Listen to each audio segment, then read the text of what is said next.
They all heard I was doing it.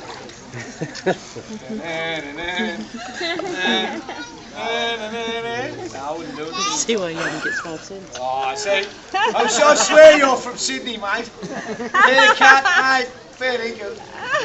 Honestly, I'm not from Sydney, all right, so don't even think like that. All right, ladies and gentlemen, welcome to our commercial crocodile farm. What our farm consists of. Now, if you look behind you, you're going to see those enclosures with that green shade cloth. They're our breeding pens. And within each enclosure there, we do have one mature male and one mature female estuarine crocodile. Now, directly behind those breeding pens, you'll look through the gap, you'll see that big long white shed. That is where we house the hatchery. And in the front room of that shed, we have our incubators. Directly behind the hatchery. Too much fun. Directly behind the hatchery, you'll see these tanks. Look like water tanks. Ladies and gentlemen, they don't hold water. They do hold crocodiles, and they are what we call our intermediate tanks. And then out here, we have our grow-out pens. Now, when it comes to farming estuarine crocodiles, the whole farming process actually begins with the breeding. The breeding season is October through to March. We are now just tailing out towards the end of breeding season here at Hartley's. However, generally around August, September is when the male and the female croc, they get together in the water and mate. The male internally fertilises the eggs. He does this because then he increases the chances of egg fertilisation. Once that male has fertilised those eggs, that female then has this ability where she can actually hold those fertilised eggs in status in her stomach for several months. She holds them in status until she is instinctively triggered off to nest. What generally triggers them off to nest is usually a dramatic drop in barometric pressure. For example, a big storm building up, and that tells her, yep, I'm believing the time is right for me to build my nest and lay my eggs. So then what she'll do is she rakes up a big mound of dirt and vegetation. That mound is on average 1 metre in height and 1 metre in circumference. The top of that mound, she then excavates an egg chamber, and then she will deposit roughly 50 to 60 eggs. Now what we do here at Hartley's, as soon as that female has built that nest and laid those eggs, we sneak into that enclosure, we raid that nest and we remove every single one of those eggs. Now just be careful with it, but pass it around, everyone can have a look at it. Please. Have a look, pass it around. It's been blown, so don't squeeze it too hard. We get those eggs, we race them down, put them in our incubators and artificially incubate them. Why do we artificially incubate? 2 reasons. Reason number 1, success rate. We of course have a lot higher success rate by artificially incubating than what we would if we left it up to nature. However, the main reason as to why we artificially incubate is due to the fact that crocodilians, ladies and gentlemen, crocodilians actually lack sex chromosomes. And what that means is when it comes to determining the sex of an embryo crocodile, genetics and chance play no role whatsoever. Gender of sex is determined by the actual egg temperature during that incubation period. Wow. So by us artificially incubating, we are able to control the gender of sex at hatching. Now after an incubation period of somewhere between 75 and 90 days, those eggs begin to hatch. We'll then go into those incubators, catch the little hatchlings, remove them out of the incubators and place them into our hatchery. Our hatchery consists of roughly 2 dozen very large fiberglass tubs, and each tub will house on average 50 to 60 hatchling crocodiles. Now they stay in that hatchery for around about 8 months, or until they reach a length of about 6 to 7 metres. Then we go in, we catch them out of those tubs, and remove them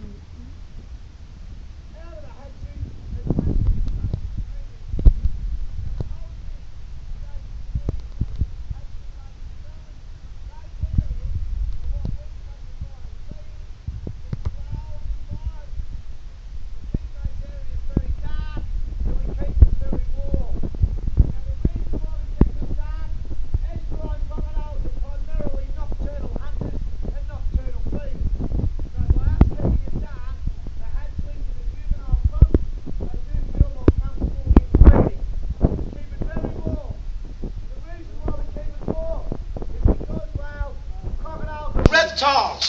Being a reptile means your life is dictated by the climate.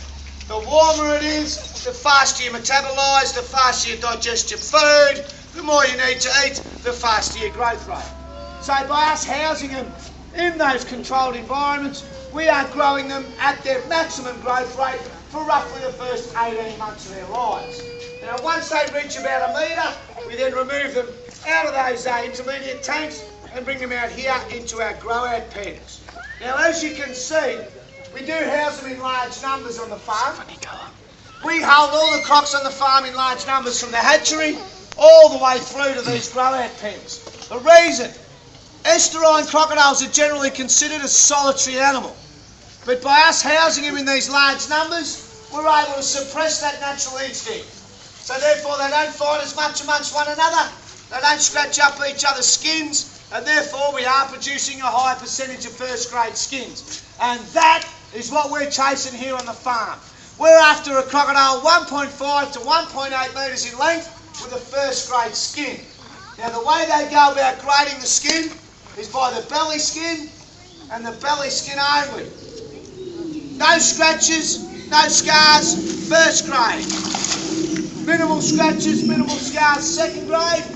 Lots of scratches, lots of scars, third grade. Now it is hard for me to put an exact price tag on what one of these animals are worth, and that's because of the fact that we do export a lot of the product. So exchange rates and things like that come into play. However, one animal harvested at 1.5 to 1.8 metres in length with a first grade skin and all his meat is roughly worth to us about $1,000. You harvest one with a second grade skin, I just break the belt, and crikey. And I'll just put this file away and finish my belt. You harvest one with a second grade skin, because I've got no button on my shorts, so I've got to fix it, otherwise I'll be done for indecent exposure. As I say, you harvest one with a second grade skin, and you can take 25% off that total. Third grade, chop it in half, knock 50% off. So of course, first grade skins are our goal. When it comes to processing, ladies and gentlemen, nothing is wasted from any of our animals. Alright? The belly skin. The belly skin. That goes to make the expensive items the ladies love. The handbags, the purses, the shoes. The back skin, it goes to make straps for bags, belts, keyring knickknacks, things like that. Heads and feet. We actually send our heads and feet off to our taxidermist. He taxidermies the heads up, puts them on plaques, makes bookends and things like that out of them, paperweights. And the feet, honestly, the best thing happened to the feet. They taxidermy the feet up, whack them on sticks, best back scratches that you will ever come across. You get 3 cuts of meat for human consumption. The tail fillet. Now within the tail fillet there is a section called the eye fillet and then the tenderloin. Now the leftover byproduct, bone, offal, scrappy bits of meat, all that stuff is dried out, ground up and used as fertilisers. Goes into your blood and bone and that for your garden. So nothing is wasted, the whole product is used. Any questions? Come on, go to sleep. Questions?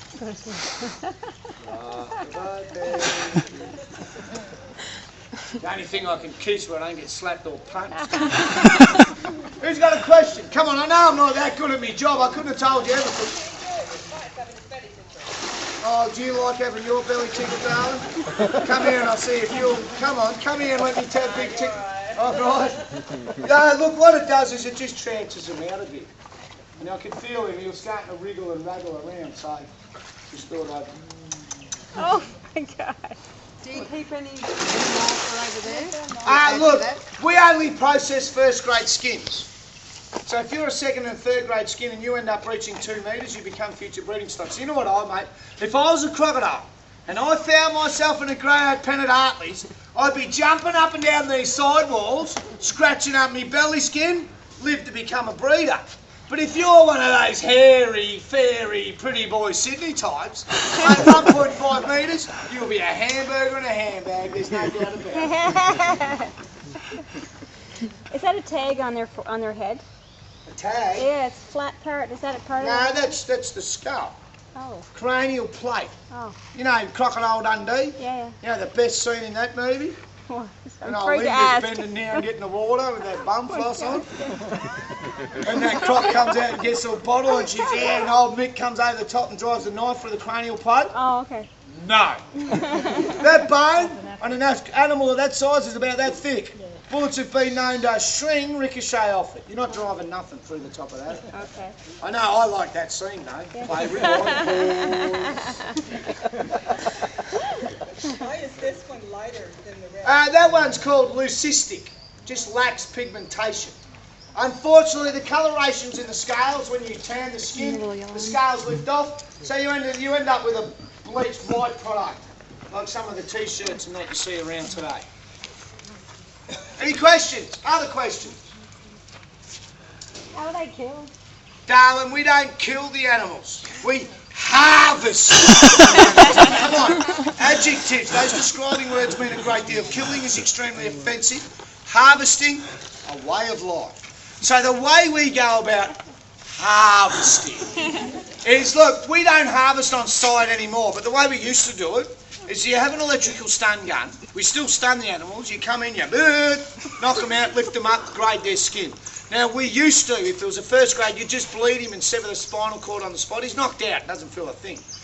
However, now we send the animals to the processing plant live. So they just electrical bolt them like they do in abattoirs with your beef. Beef. Any other questions? Made life very easy for me. Is the meat in high demand? Yes, the restaurants and stuff are loving the stuff. Yeah. It's very good eating. It's a very lean meat, no fat, no cholesterol in the meat whatsoever, ladies. They're big on that these days. Yeah. White meat, same texture as chicken. Unfortunately, it's overpriced. Oh. You go into a butcher's in Cairns, I know there's one in Smithfield that sells it, and you're looking at between $35 and $45 a kilogram. Mm. I can't afford that. Mm. If I could afford that, I'd be eating sirloins and, eye fillet steak all the time. Mm. But yeah. But no, our restaurants serve up. They do a mean salt and pepper crocodile. Has anyone tried that? Yeah, it's gold, isn't it, mate? Beautiful. Good for you. Good healthy meat. Any other questions? With the eggs, Yes. you can make male or female, can't you? Yeah, you can. What's best for harvesting here, male Well, or we female? want males, mate.